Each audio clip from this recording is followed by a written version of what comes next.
fans, welcome to another episode of Put Me in Coach, every millennial dad's favorite kind of podcast where two guys with very little expertise on the subject talk about their favorite sport. I'm one of those guys. My name is Matt Coggins. And I'm the other guy. My name is Carl Mizell, and my gut tells me to take umbrage to your assertion that I have no expertise, but you're right. I said very little expertise. Oh, very little. Yes, very little. Okay, yeah, it stands. I'm like, hey, and I was like, nah, I don't know. I know more than the average Redditor, I guess, but yeah. That's pretty easy. That's the bar's pretty low. Yeah, that's like the equivalent of like, oh, what the fuck is it? You step on something, you're like, oh, that was weird, and it's like a crumb. Like that's how low that bar is. Like you don't even notice you stepped on it. Yeah. My chair is so low. I'm just noticing now. Like I'm sitting way low in this ring. There, that's funny. I wondered why I was talking to the Old English D logo on your hat. I'm like looking up at the screen, like, what is going on? Okay, we're ready to so podcast. Tall. Podcasting in IMAX. What's up, man? How you been? I've been great. I've been really good. Today we're recording on Memorial Day 2024.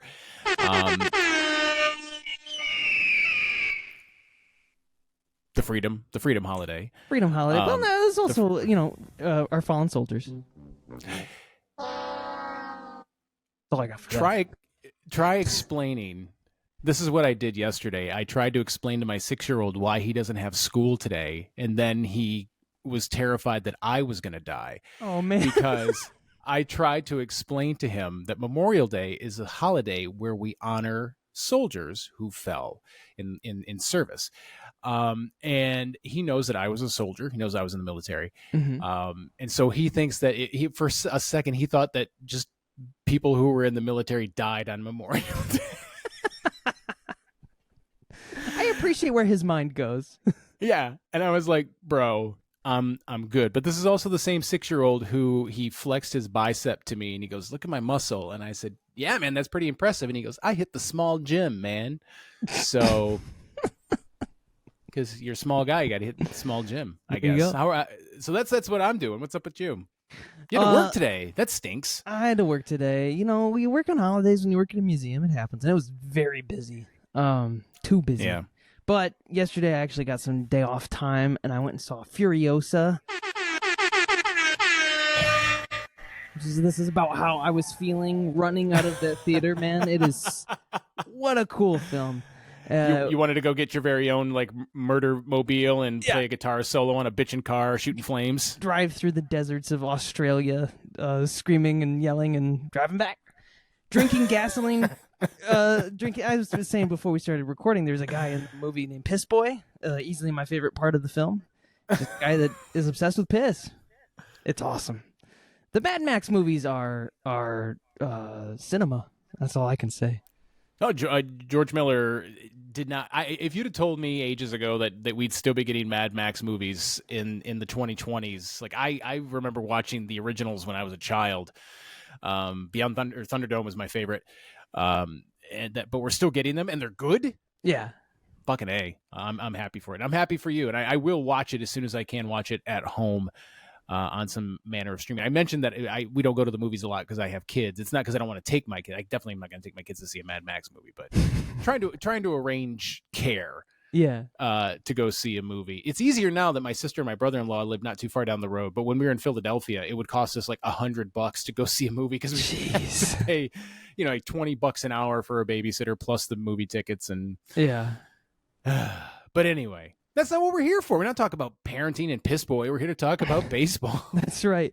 And on today's episode, sponsored by the Piss Boy Extreme, we got a couple topics, mainly stuff under the umbrella of rebuilds. We mentioned last week how we've got a couple teams that have been shocking the world. One particular team shocking the baseball world with how quickly their rebuild seems to be coming along. And so we're going to get into it, and we've got a couple theories that we're going to delve into.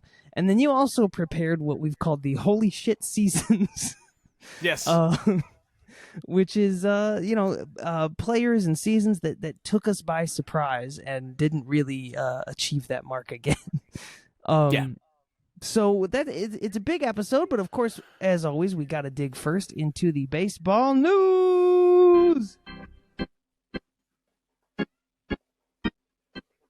bit of sad news to start us off. Ronald Acuña Jr. of the Braves has torn his ACL in his left knee. He's going to have to undergo season-ending surgery. This is the second ACL tear for the young player. His last one was on the other knee in 2021. I feel bad for anybody that this is their favorite player. He's obviously a stellar player. I don't want to discount that. But between that and Strider and the Braves still living 10 games over 500, it's hard for me to empathize with the Braves fans that are like, season's over, this is it. It's like, if you said this sucks because my favorite player is gone, I totally get that. But to say, like, our season's done, our team's going to suck now, it's like, you're the Braves. Like, you have already get your tickets already punched to the World Series this year, so fuck you. I don't know. You've still got a leading Cy Young candidate and the resurgent Chris Sale, the annoyingly resurgent Chris Sale. You've got one of the best offensive players in the National League right now in Marcell Ozuna. You've still got Matt Olson, Austin Riley, Sean Murphy, Michael Harris II. I mean, you've still got. To be fair, half the players you mentioned are injured, but. But you still have them. I mean, to some degree, they're not out for the season. Is my point. Right. And our steroid theories aside, it is. I did, as soon as I saw the play happen where he was just like, oh no, I'm going back, and then his knee exploded. I was like, ligament and tendon injuries are a sign of steroid use, and this is the second one. And he was just this is my thing. I said this to you. I don't know if I said it last week, but I'm pretty sure I said it to you in the Discord. I am 100% confident that steroids are just as, if not more, rampant now in Major League Baseball. I just think that people have gotten smarter about it, and the people in the front office have gotten especially smarter about it. They don't want to know. Right, exactly. They don't want to know. They don't want Ronald Acuña to get injured, so they're just going to be like, yep, oh, shit, that sucks. One of our bright stars is injured, and let's just pretend that... TLDR, I think steroids are still a problem. I think that's why you're going to see a lot of injuries in a lot of these guys. And do you know what Tommy John surgery, what part of the body that fixes? The UCL? Yeah, do you know what the L stands for in that? Ligaments. Oh. And we're seeing a lot more of them these days. And guys are throwing a lot harder. The pitchers are spinning. I don't know. I'm just saying. Hey, if you thought our Braves are cheating because they're on steroids conspiracy was weird, stay tuned, folks. Because we got a doozy. Rob Manfred this week said robo-umps could have unintended consequences, and that if it is implemented in the near future, it would likely be the challenge system that they're currently using in the minors. But the idea of what that strike zone is going to be and what that represents is still up for debate. So it's probably not happening next season. There's a piece you linked from The Athletic that suggests that the umps might wear pitch comms that might make their jobs easier. Yeah, it was something I saw on Friday that was really fascinating that I wanted to bring up, and that was the players and former players. Scott Service, in particular, the manager of the Seattle Mariners, he said in this piece, he was like, if I was like, if he was catching Randy Johnson or something, be like, hey, he's got that big slider. Like, this is what we're he would give the umps a heads up on like what we're going to try to do that day. Oh, sure. Yeah. Right.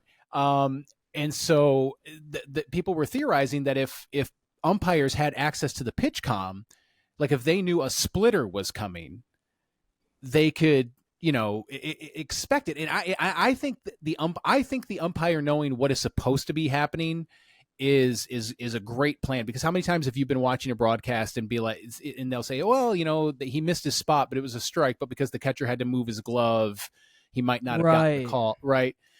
That sort of thing. So maybe it would alleviate that. But then the counter argument to that is, well, those things are pretty loud. Could the hitter hear it and know what's coming? That's true too. Yeah. I mean, you got to figure the catcher's got one on, right? No, he does. He sends the message. Or does he? But they have earpieces too, right? And so they can, I would assume, know that the pitch comm is working. But you could, or for like, even if they couldn't hear it, teams might start to pick up on where the umpire is setting up. So like, oh, every time he throws a splitter, he sets up here trying to see the splitter. So we know it's a splitter. So it's just another way to potentially steal a sign or whatnot. But I just thought it was fascinating because I think that is a really great idea, is if you could figure out a way to give the umpire access to that. I'm sure there are some people out there who think it's a terrible idea. Give us the ABS, the automated balls and strikes with a challenge system. I think the challenge system is the simplest way to go. I'm noticing a lot of people are starting to hesitate on the idea because they're like, well, the catchers won't be able to frame anymore. I was like, well, what the fuck are we talking about? Who cares? Yeah. Oh, you can't steal strikes anymore? Darn. Yeah, baseball survived for 100 years before we started thinking, hey, maybe if I move my glove a little bit, the umpire will be tricked. Foolish Bailey has a great video about yankers, as he calls them, the people that do that way too much. So check that one out. This happened. The guy, there was an ump in the league that I played, the baseball league that I played in here in Lansing.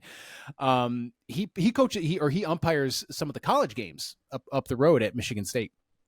And he had this guy, he was like fill-in catcher, but he was like Johnny Juco back there, like really nice gear, and he was trying to frame it. And there was this ball like way like down around my ankle. I was up to the plate, and he tried to like pull it up, and I just hear the ball. Knock it off. Stop it. Stop it.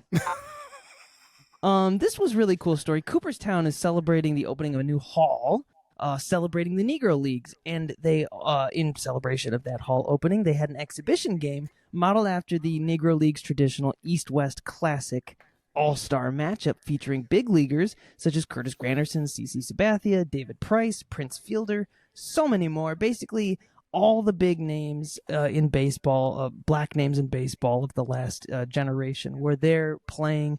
Got to see Curtis hit a fucking bomb just like the old days.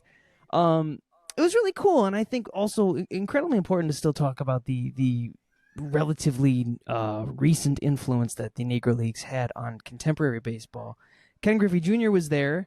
Not playing, but he was actually photographing the event, and he said, there's only, I think, 6% of baseball players, Major League Baseball players, are black, and it's still, to this day, a minority within the playing community, and that's something that we need to address and show black kids, like, play baseball. Like, look at all these legends that did it before, and the people that have been doing it for 100 years now, so I thought this was really cool. The pictures looked awesome, and obviously one of these days I'm going to get up to Cooperstown, but now I really want to see this new hall that they're opening.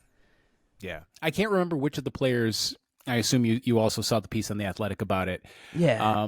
That they asked one, this was the first time that I really understood this component of it. Like I know that travel ball and all that sort of stuff it has become kind of an issue in terms of player development, but especially when it comes to the development of black players, because unfortunately a lot of times the socioeconomic situations that a lot of black children find themselves in puts them at a disadvantage, and younger and younger players are being pushed into the travel ball teams and the travel leagues. And one of the players, I think it was Ken Griffey Jr. said if he didn't have his dad, he might not have ever been seen.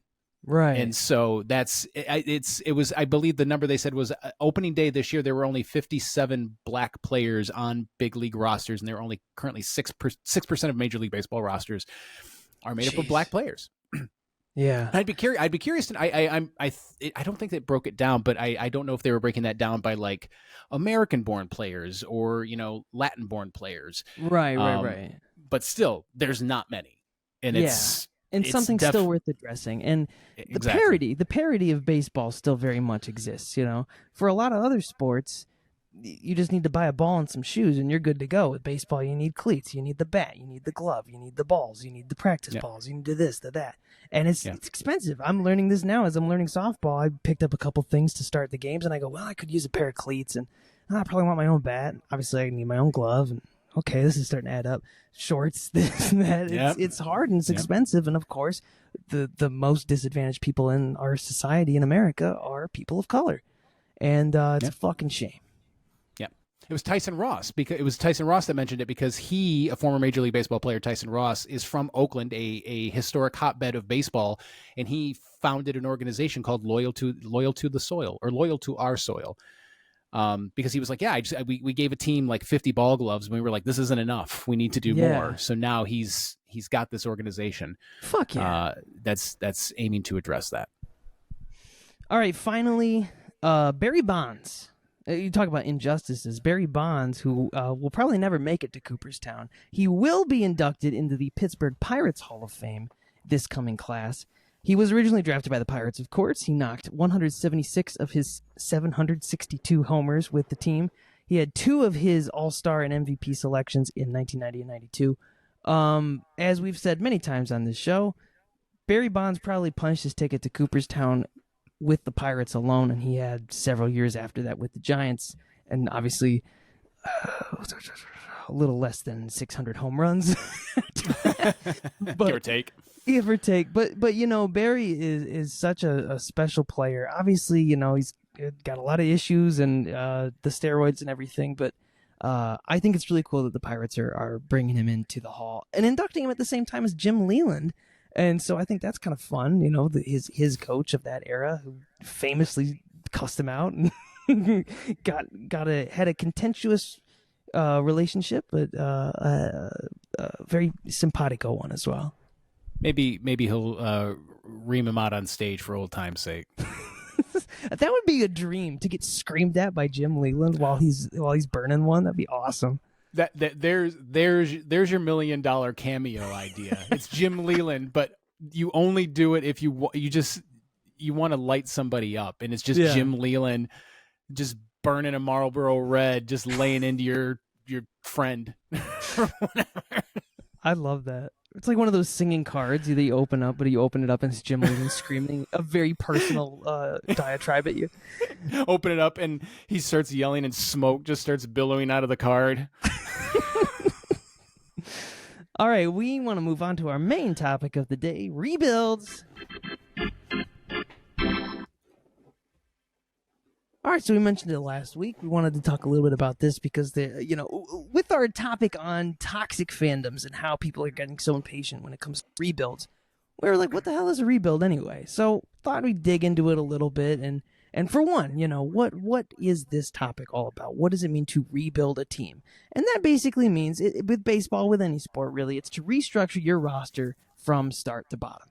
To take all of your high-value players, send them away, in exchange for low-level prospects that you hope you can build a team around in the future. And the future could mean upwards of 10 years. Whatever that means, there's usually some kind of plan, and that plan generally means you trade your big-name players, you lose a lot, you probably put in a good 3 or 4 losing seasons, you make some great draft picks, some low-level player picks, you explore free agency, you do the trade deadline, the standard draft, of course, you draft some great players in the draft, you restructure the culture, the coaching and support staff, hire a new manager, hire a new general manager, a new president of baseball ops, and then, and only then, can you start trying to win.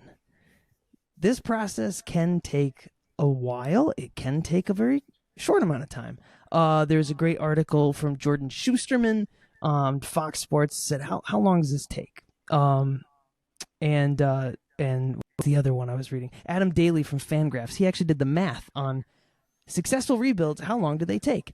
The average time is somewhere between 6 and 10 years. By year 4, your team is usually starting to break 500.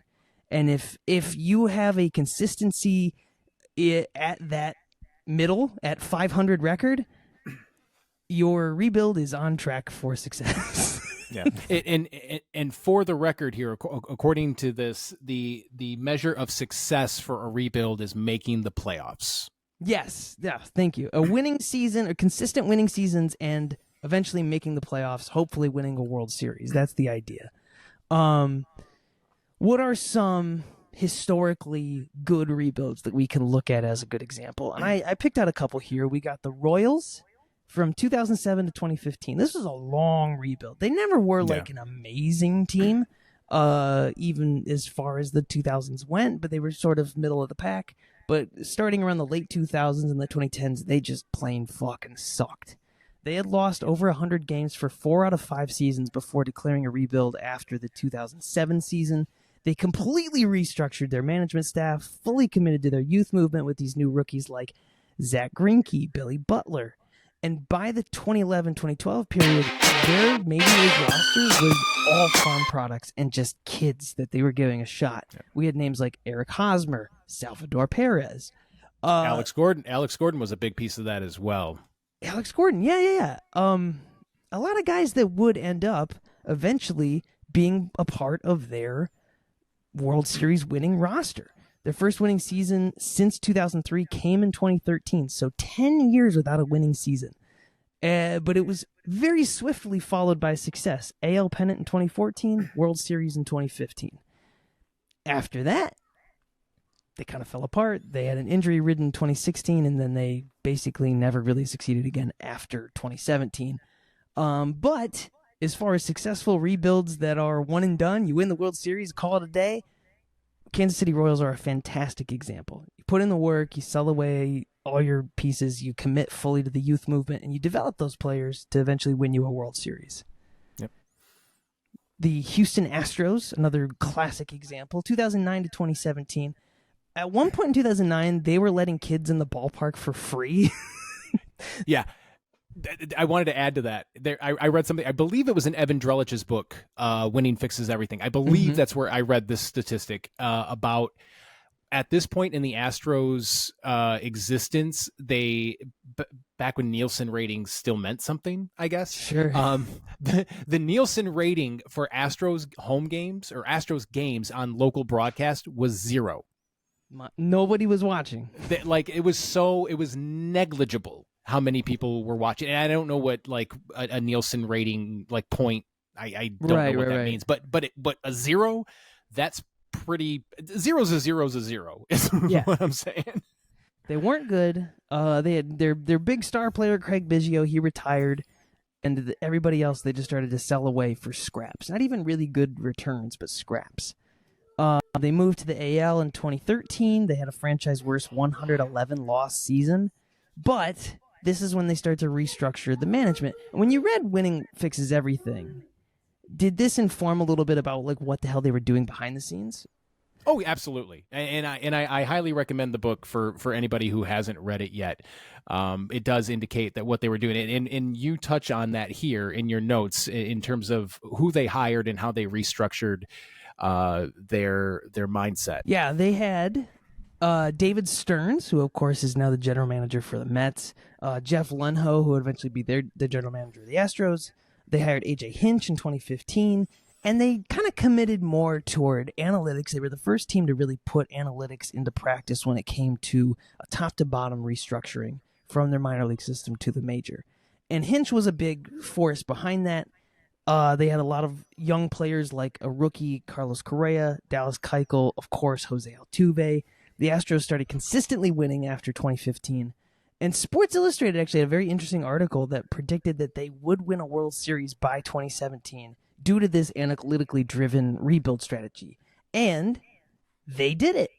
Big ol' asterisk right there. You guys know why. And as we know now, though, they built this juggernaut dynasty that has consistently had winning seasons. They've consistently gone to the playoffs. They've gone to the playoffs every year since 2015. Is that right? 2015? Yeah. They have not missed the playoffs since 2014. The only losing season they had was 2020, and it was barely a losing season. I don't really count that. They still went to the playoffs that year too. 2020. What a year. And of course they won the World Series again in 2022. So this is sort of how you build a rebuild to last, is this constant chugging away at bringing up players that can make your major league roster better. The Astros did it first and best, and they sucked for a long time to earn that. Yeah, there's an interesting little bit of color there in that Jeff Lunau, before he came to baseball, he worked for McKinsey. If you're familiar at all with McKinsey, the like business, they consult major businesses. Quasi CIA operative. Yeah, they're not a great organization. John Oliver last week tonight did a great piece on why McKinsey is not great, but it definitely informs Jeff Lunau's approach.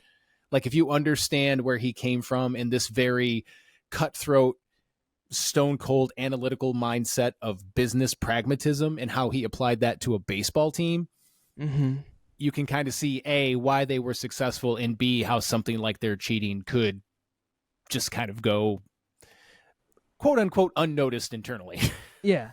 And you've got, generally speaking, capitalists leading the charge on a lot of these. You've got baseball people, you've got capitalists, and the capitalists have this real, how do we eventually have a winning mindset versus we got to win now, we got to go.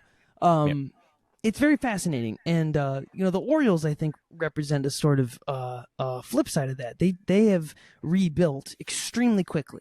They were never really a bad team except for 2019 through 2021. And in those years, they were just bad enough, and they were bad. They were just bad enough to earn a ton of draft picks, a ton of competitive balance picks. Yeah. They traded those away for more international signing money. I think I got that right. And but that was their whole thing. They sucked so much in those late 10s that it led to one of the worst seasons in modern baseball history. They lost 115 games in 2018. They burnt it all down freshly to the ground, raised the whole team, and fired all their management, traded away all their players, accepted these long bad seasons. 2019, 2021 were both 100-loss seasons. In 2020, they were 10 games under 500, but they only played 70 games. So still not great. Nope. Beginning with the debut of lauded draft pick Adley Rutschman in 2022, the Orioles basically became the poster child for turning it around and turning it around quickly. Because 2022, they were decent. 2023, they're one of the best teams in baseball, and a lot of that came from their young players. Rutschman, Henderson, now we're talking about Jackson Holliday. Go back to our rookie episode. We basically named off 10 fucking Orioles that are in the pipeline ready to go, and their major league roster's full of them as well. And they are now 2 games back in the highly competitive AL East. And the difference between them and the Yankees is the Yankees spent a shit ton of money. They signed Juan Soto. They did free agent rebuilding, essentially. Yeah, the Orioles did it the old school. Sorry, go ahead. Yeah, I was going to say their farm system, I wanted to do a quick search here, but their farm system is so laden with talent that they could trade, let's see here. So they've got, Jackson Holliday, Samuel Basilo, Kobe Mayo, Heston Kjerstad. Those were the names that I was thinking of. Connor Norby. Like, Connor Norby is supposed to be their 6th best prospect. Connor Norby, if they traded away Connor Norby at the deadline to bring in like a bat or an arm, Connor Norby would probably immediately shoot to the top of, I'd say, half of the league's, half of baseball's like prospect list, like Oakland, the Angels, probably the Mariners, the Rockies. Like there are so many teams that are bereft in the farm system that a Kobe Mayo, a Heston Kjerstad, Enrique Bradfield Jr. I forgot about that guy. Dylan Beavers is another one. Cade Povich. These names are amazing. Yeah, they got great names too, but also, I mean, these are names. Those are just some of the top 10 prospects in the Orioles system right now that I would reckon would go immediately to the top, if not the top 3 spots, in pretty much any other organization in Major League Baseball. That's how laden they are with young talent right now, and they have done it the right way. Yeah, and now they've got new ownership in who says they're going to come in and spend even more money. So we could be looking at the next. The next dynasty. Yeah. Actually, as a matter of fact, I think that's exactly what happened when they got Corbin Burns from Milwaukee. I think that whoever they traded is now one of Milwaukee's best prospects. So. Yeah, there you go. Exactly. They have another handful that they could easily part with, and it would barely affect their future plans. So why are we talking rebuilds, Carl? This brings us to our next topic of the episode, and this ties into what we were talking about last week. So many fans online are bemoaning in our communities why the Tigers have been a little lackluster this year when it was supposed to be a big step forward in the rebuild. and they look across the street to Kansas City, a team that lost 106 games last year, and they are now one of the best teams in the American League. I think sixth best team in the American League, 80% chance of making the playoffs. How did the Royals rebuild correctly? What are the Royals doing differently that other teams haven't? And the answer, in our humble opinion, they're cheating!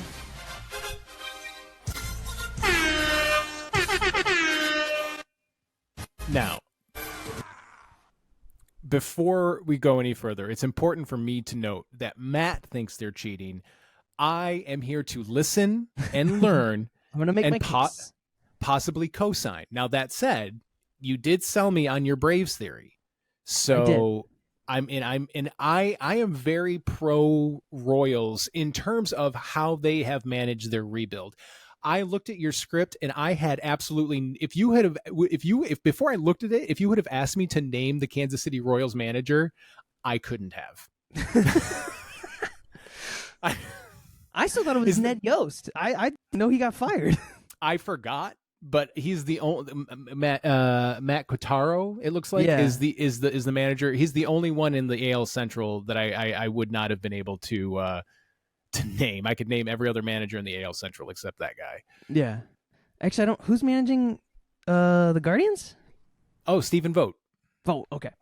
Anyway, we're talking to the Royals. Let's start last year. 106 loss season. They finished last in the AL Central. First year under manager Matt Quatraro. Bobby Witt Jr. was pretty much the only solid offensive producer on the team in his second full season. He led the team pretty much every category. He slashed .276 and .813. Led the league in triples. Also led the league in caught stealing, but that means he's trying. The only other above-average player on the team with qualified at-bats was Edward Olivares. The rest kind of floated around average or deeply below average. Most of their losses were extreme blowouts. They were better at home, not by much. Fast forward to today.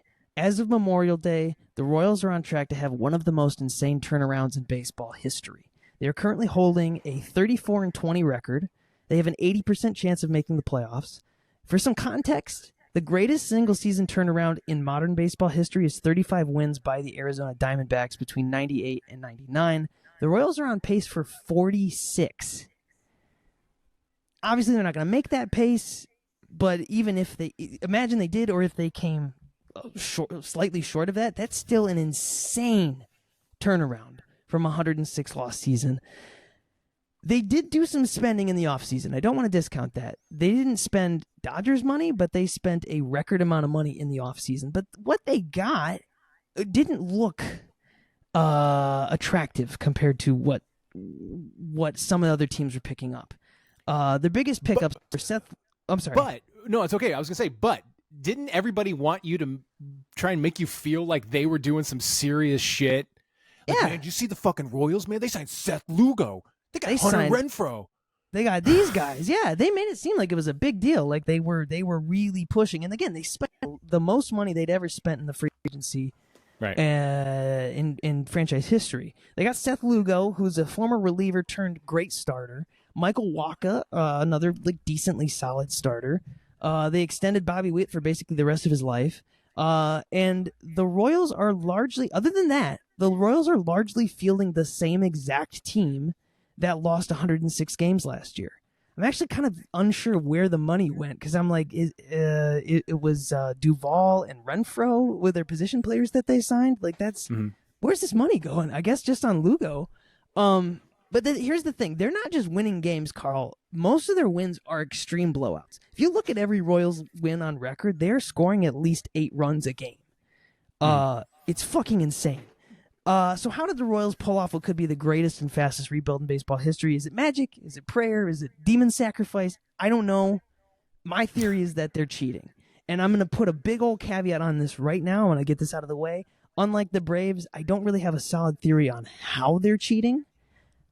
I think it's sign stealing. Okay. But I'm not entirely sure. And I have some comparisons to the Astros that we'll get to in a little bit. But I want to roll us through what the Royals did last year versus this year. The answer is not that different. Um, oh, I don't think I can share my screen yet, but basically I have on here the B-ref of 2023 Royals versus 2024 Royals. I put the couple of guys that weren't on the team last year, like Renfroe, Frazier, and Hampson, and just charted them next to each other. And if you look at this chart, these numbers aren't that different, aside from Salvador Perez is having what is probably going to be his best career season at age 34 after years of people saying he was washed, that he was a little too injured to produce like he used to. Suddenly he's looking like he's 20 again at 34. A catcher, by the way. Witt, Massey, and Garcia have had massive jumps in OPS, while others like Melendez, Velasquez, and Frazier see significant drops. Others mostly consistent.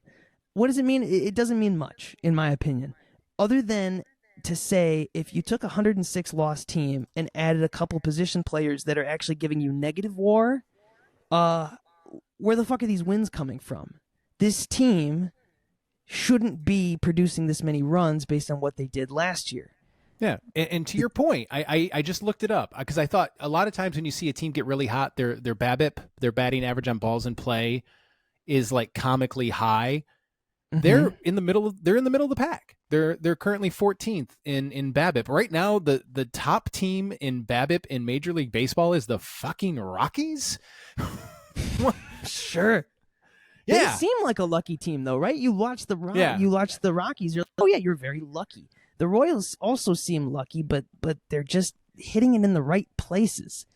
I didn't want to dig too deeply into pitching stats. I'm mostly doing this based on offense, and to say it's pretty obvious that if you got rid of Zach Greinke at the end of his career and Jordan Lyles, who I think set a record for most losses an opener could have, or like longest streak without a win. I forget what his record was last year. He was terrible. He was bad. Replace them with Lugo and Waka. Even if Lugo and Waka were like league average as opposed to amazing like they have been, that would still be a huge improvement. The theory is more about offensive production, but it is to say that their run differential is pretty much a 180-degree change. In 2023, they scored 0.78 runs per runs given up. This year, it's 1.43 runs per runs given up. Almost entirely backwards from what they did last year. Where does that come from? Just from Seth Lugo? That doesn't make sense. No. So, okay, these next couple of charts I got on the screen for you, Carl, and I can link to all these folks. I just kind of did these quick and dirty because it's StatHead, it's Baseball Savant, and it's BREF. That's it. Again, I'll say it a million times on this podcast, not a math guy. I'm just going off of the charts. So I wanted to compare the Royals to some similar 2024 teams. And believe it or not, the most similar to them as far as run production goes is the Orioles. Orioles have more players in their lineup barreling balls, which in theory means they're making better quality hits. They are seeing the ball better, they're making better contact on the bat, and they're driving those hits in for extra bases, for runs, for home runs. Somehow, despite a pretty average lineup, the Royals are at a similar run production clip. I think the Royals are actually outpacing the Orioles in run production. And I also put down the Marlins, which are a bad team that aren't scoring a ton of runs. They're actually hitting the ball with more quality than the Royals are. Looking at this chart, the team is very much being carried by Witt and Perez. Everybody else underneath is exceedingly average. Oh yeah, as soon because it goes Witt, Perez, Pasquantino, Melendez, Renfroe is the top five. Once you get past Perez at barrels per plate appearance or like barrels per plate appearance percentage, it drops precipitously. It goes from red to like neutral, like very quick. The positive shades of red extend further down the list for the Marlins and the Orioles than it does for the Royals. Yeah. And comparing this to the 2017 Astros, which on paper also were a pretty low-quality hitting team. And you remember this team, they had a ton of home runs.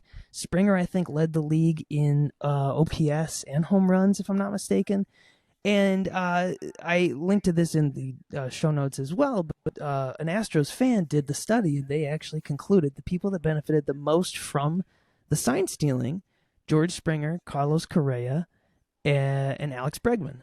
All three of them on this list with pretty mediocre barreling stats, meaning they're not hitting the ball right, they're hitting it lucky. George Springer 2017 would be number 5 on the 2024 Royals roster in terms of barrel percentage. The Royals also swing a lot more. If you've seen a Royals game, you can attest to this. They will swing at everything. A lot of time they'll swing at pitches they really shouldn't be. Yet they have one of the lowest strikeout rates in the league. If you compare, this is actually, I forget what this stat is. I think this is your positive take rate. So the times taking balls and you're swinging at strikes. The Orioles are very effective at it. The only Royals that are really effective at it, Salvador Perez, Bobby Witt. MJ Melendez is in the negatives. He's swinging at everything and not making contact, but he's not striking out a ton. What's the fucking deal with that? And the Royals are also worse than their expected stats. That's kind of normal in baseball, but it is still to say you look at a chart like this and you see an extremely average team, extremely average, a team that should not be winning as many games, should not be producing as many runs as they have, I should say. And again, a lot of their wins are huge blowout wins. It's not just enough to win. Usually when they don't score a lot of runs, they lose. So what's the fucking deal? Here's some other fun facts. They're much better at home than they are away.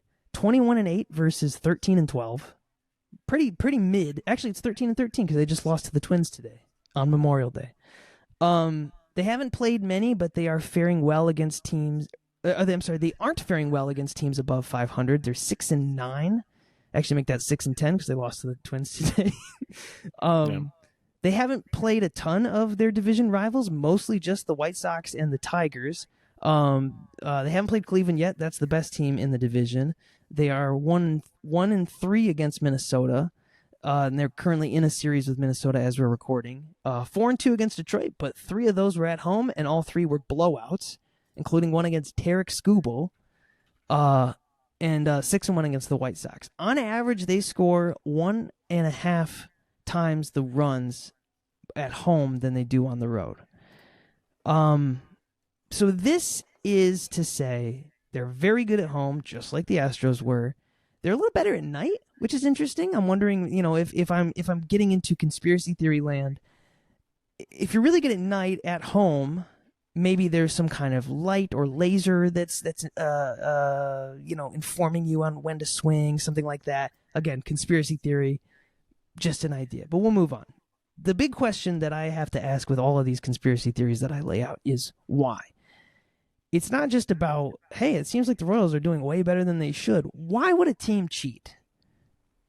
We answered that earlier with the Astros. Why would a team cheat? Because you got this mega capitalist that's trying to maximize the value of a team because that's all he knows how to do because he's a McKinsey guy. Why would the Royals cheat?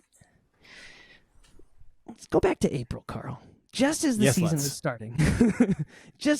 was starting, Kansas City voters took to the polls to decide on a 40-year sales tax that would fund the construction of a new stadium for the Royals in the Crossroads neighborhood near downtown Kansas City. The measure failed, with 58% voting no. Royals executives said many times prior to the vote that these public funds were crucial to keeping the Royals and the Chiefs, they kind of roped the Chiefs into this as well, in the Kansas City metro area. John Sherman, he's the owner of the Royals, his wife took to Facebook to voice her displeasure after the vote was done, claiming that local leaders and voters were insulting them, especially again after the Chiefs won the Super Bowl. She also indicated that they would look to move at least to the Kansas side of the metro area. That part of the city is less developed. It's not as populated. It's not technically the city. The city is on the Missouri side. But what it is more friendly to business. It's in Kansas, so it has lower taxes. Way more if you're trying to bilk some money from a state government, you might be interested in going over there, right? There were also a ton of threats prior to the vote that the team might seek options in Salt Lake City or Nashville. We talked a lot about expansion, right? Those are two cities that are basically openly bribing teams to move there, and they've got a ton of public subsidies, handouts for these businesses to move there. Sherman reiterated a few times after this vote, once the dust settled, that the Royals would continue to focus on building a winning culture. And again, they kept focusing on the Chiefs just won the Super Bowl. We should reward our teams with something nice, right? Now, there's a lot of factors that went into this vote. It's not just, oh, the Royals suck. Why should we build them a new stadium? Kansas City fans love their Royals even when they suck.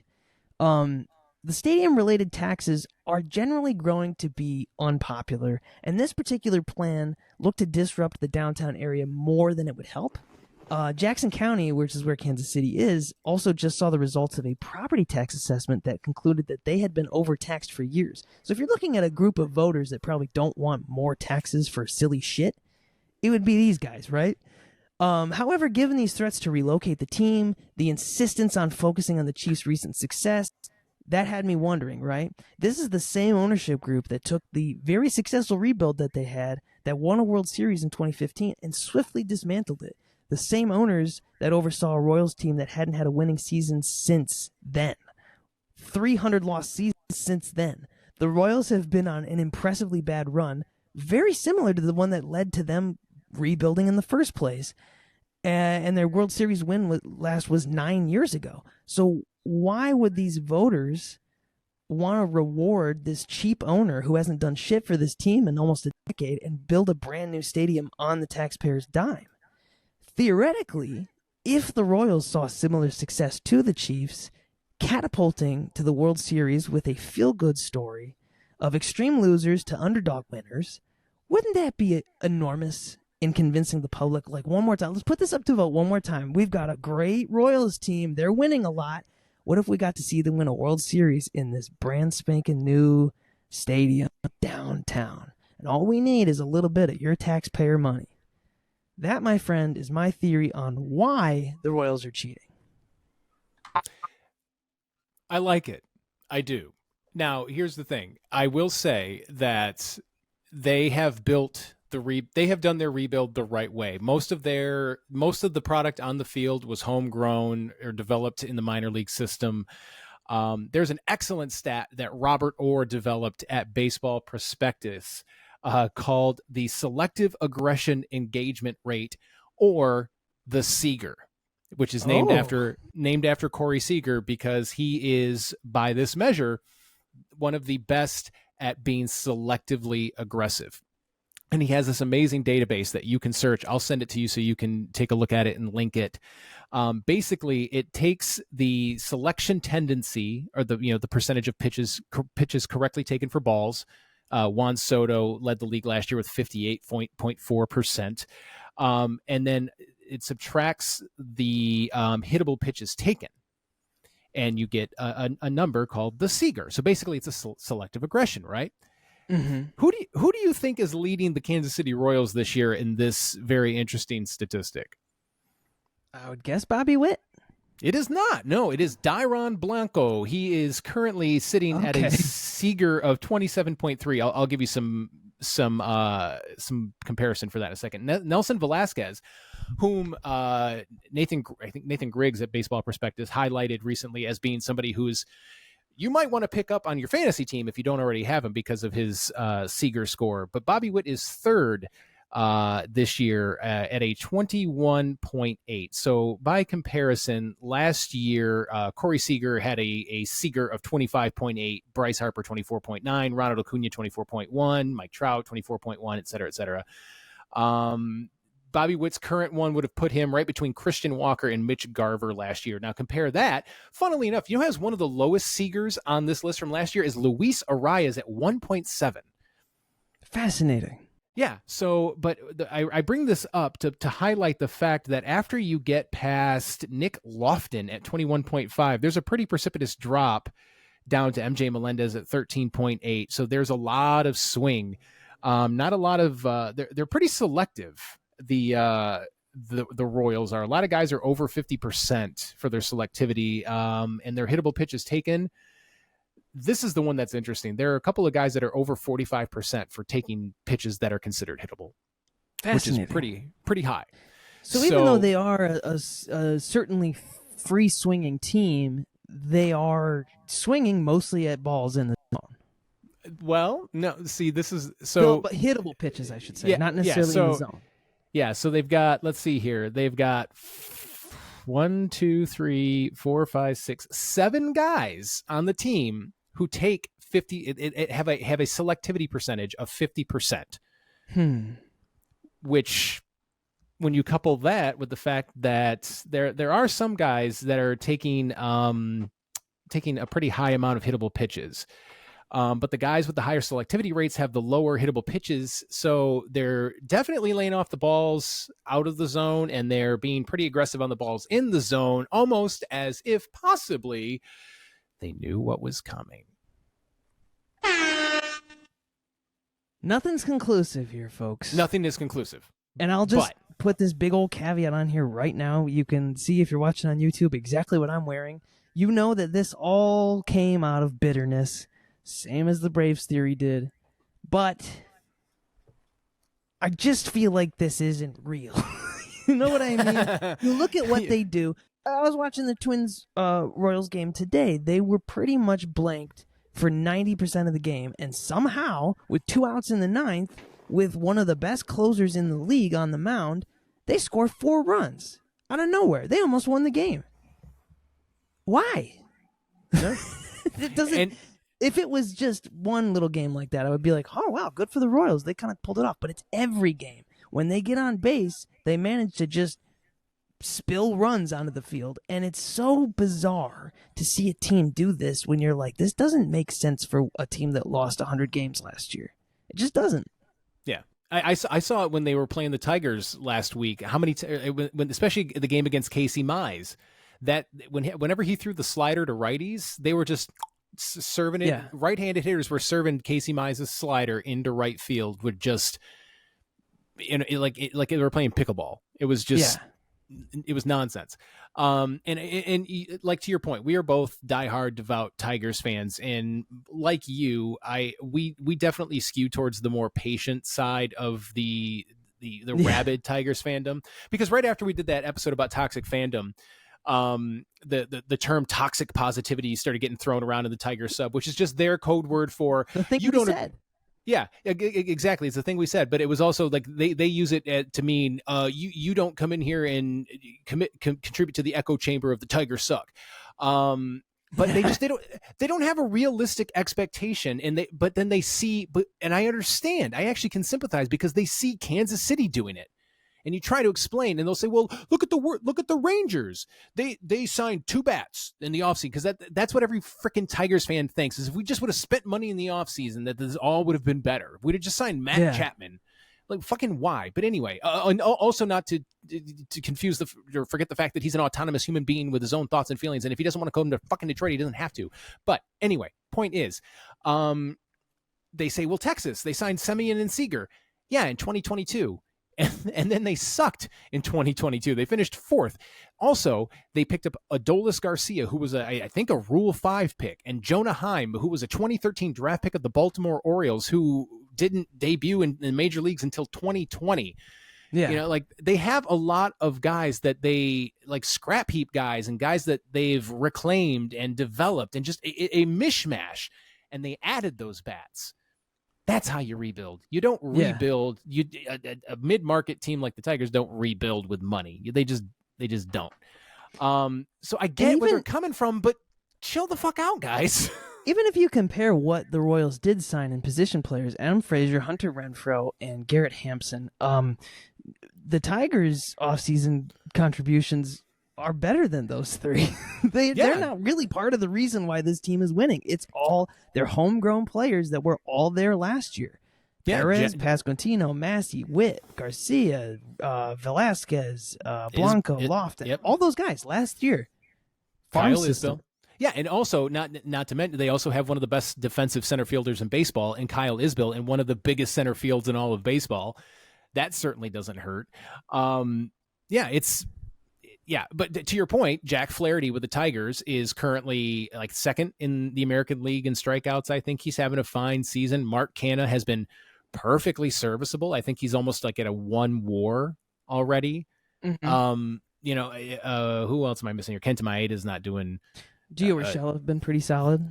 Gio Urshela has been doing perfectly fine when he's not injured. Like it's that's the kind of signings you make when you're the Tigers. I don't want to belabor the point. I just I feel like there's a lot of reason to be jealous of the Royals because this success is unfair. I want it. Why can't I have it? There's a guy I work with that's a Royals fan, and I was dreading having to run into him this week because I knew he would fucking talk about how amazing his Royals are, and I would go, no, shut up, they're cheating. I'm formulating my theory now on why. And I know that's what this sounds like a fucking bitter Tigers fan that's like, well, you can't just accept that we had a 100-loss season last year and we're better than you. And you know what? I can't. Sorry. And I will. How long did it take before people finally figured out that the Astros were cheating? Was it 3 years, 4 years after the season?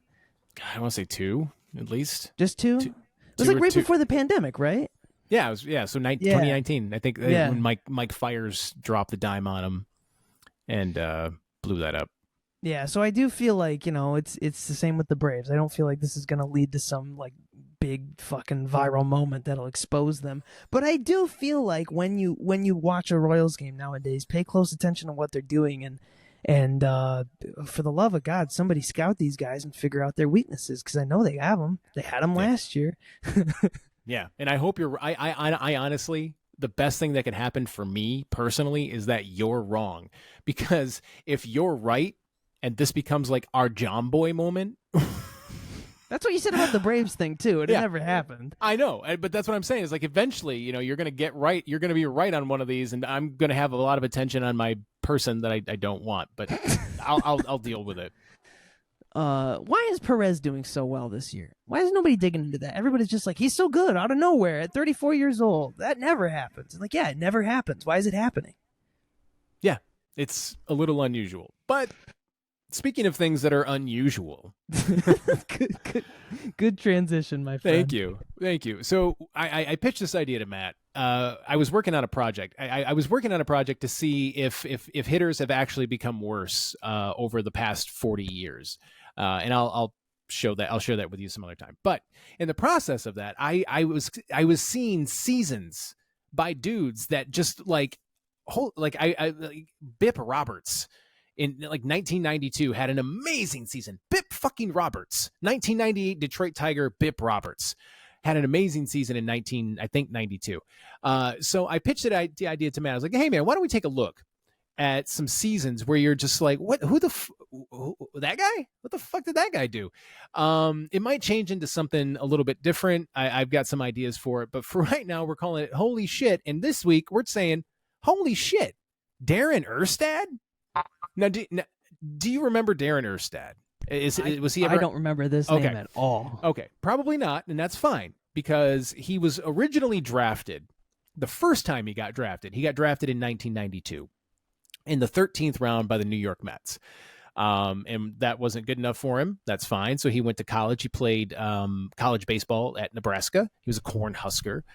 And then in 1995, it worked out really well because in 1995, he went 1-1. He was the first overall draft pick of the 1995 Major League Baseball draft. And if I'd have thought maybe for 30 more seconds about this, I would have looked up some other notable names from the 1995 draft.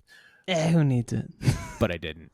So he debuted in 1996, and he did pretty good for a rookie. He played 59 games, and he slashed 284, 333, 375, and he finished 6th in the American League Rookie of the Year voting. No statistical category that he had stood out in any way that merited mentioning in this piece. It was, I think he had like 4 home runs, 20 hits. It was something minuscule, right?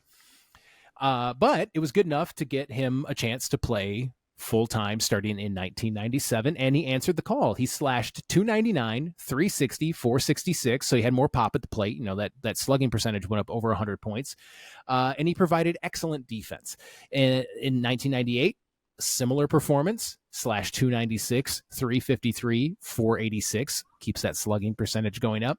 And then he cemented his place in the league as a capital D dude and earned himself his first All-Star nod and 14th place in the American League MVP race. But that's a thing. Yeah, that's a thing that a lot of guys will throw into contract negotiations when they're talking like, hey man, he got MVP votes.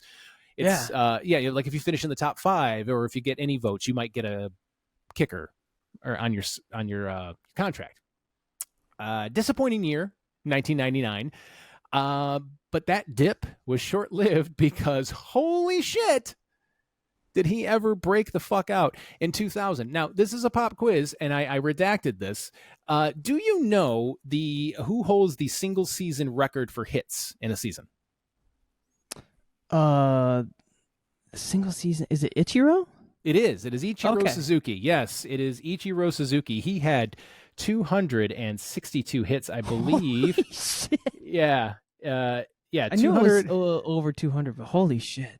Yeah, 262 hits in 2004. Now, I realized I just made a mistake in my notes. And here's why.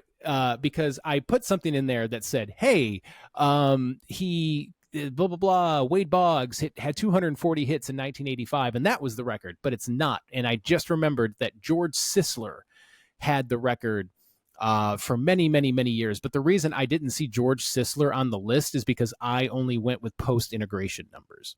Oh, okay. Because fuck racism. Yeah. And I'm just going to say it. Fuck George Sisler. Yeah, fuck George Sisler. I don't know who that guy is, so fuck him. He's dead. Yeah, but he had, I think he had 260 or 261 hits. Like Ichiro just beat it. But according to this, I was going to say, well, Wade Boggs set the record in 1985, and I didn't think anything of it. But Darren Erstad in the year 2000 came very close. Darren Erstad had 240 hits. Jesus Christ. In the year 2000. On top of that, he slashed 355, 409, 541 with 25 home runs, 100 RBI, and an OPS of 137. But here's the real kick in the teeth. That 355 batting average was good for second in the American League. Who else was in the American League that would have been first? I don't think you'll ever guess. I mean, this was a little bit, I think you were like what? 12? Like 7 in 2000? 7 in 2000? Oh, 7 or 8, yeah. Okay, yeah. It was Noma Garciaparra. Oh, yeah. Yeah, he hit 372 that year to take the batting title. Remember when guys used to hit? Yeah, I do. But again, I did some research, and the TLDR version of that is the average batting average in Major League Baseball was better back like 40 years ago, but not as much better as people think it was. Okay. So well, that's what I'm saying. They were better, but it's not as stark as some people want you to believe that it is. Yeah. But back to Darren Erstad and his amazing 2000 season. He also had another brush with MVP votes. He got enough votes for 8th that year. He got his second and final All-Star nod, but he also got the first of his 3 Gold Glove awards that he would earn throughout his career. He played 10 more seasons. Never ever coming close. I think the next, I think after that, I think the best season he had batting average wise was 289. He finished his career with the then National League Houston Astros in 2009. And then he retired as the number 2 all-time, second on the list for all-time home runs hit by dudes born in North Dakota. It's just a number 2 kind of guy, I guess. Yeah, I had to look that up. I had to look it up because I was curious. I needed to know how many guys from North Dakota had hit that many home runs. Former Cleveland short-lived legend. I would love to do an episode on Travis Hafner. Travis Hafner is the all-time. Yeah, Travis Hafner is the all-time career leader in home runs hit by dudes born in North Dakota with 213. And then just for grins, because I was like, well, we're from Michigan. I looked up the career home run leaders for dudes born in Michigan. Unsurprisingly, Kirk Gibson, tops the list at 255. Makes sense. Career home runs. John Mayberry tied him with 255, followed by Ted Simmons with 248. Great second baseman Bobby Grich with 224. And former Detroit Tiger Bill Freehan with 200. But just missing the cut at number 6 was former Detroit Red Sox, former Boston Red Sox catcher and known puncher of Alex Rodriguez, Jason Varitek. He is from Rochester, Michigan, and he finished with 193 career home runs. Okay, Jay Very. Was he that? He wasn't the one that did the inspirational speech that got them to win the ALCS that one year, right? Was he? I think that was just Schilling's bloody sock. Well, my friend, I've never heard of Darren Erstad, but I kind of miss having figures like this. Like even Luis Arias, I guess, is our best like traditional hitter in the league right now, and he's come nowhere near numbers like this for a full season. So no. This is fucking awesome. But again, look at. But did you see something interesting there? Let's go back real quick. 1997 was his first year in full-time service. In his from 1996 to 1997, his slugging percentage jumped 90 points almost. Jesus Christ! And then from 97 to 98, it jumped another 20 points. And then in 1999, I don't remember what it did, but then in 2000, it was up to 541 with 25 home runs. Can't imagine what was going on back then. That might have X-Men was in theaters. You know, people were feeling superpowers. Yeah, must have been. Mutant kind was in the air and on his bat. Darren Erstad, mutant confirmed.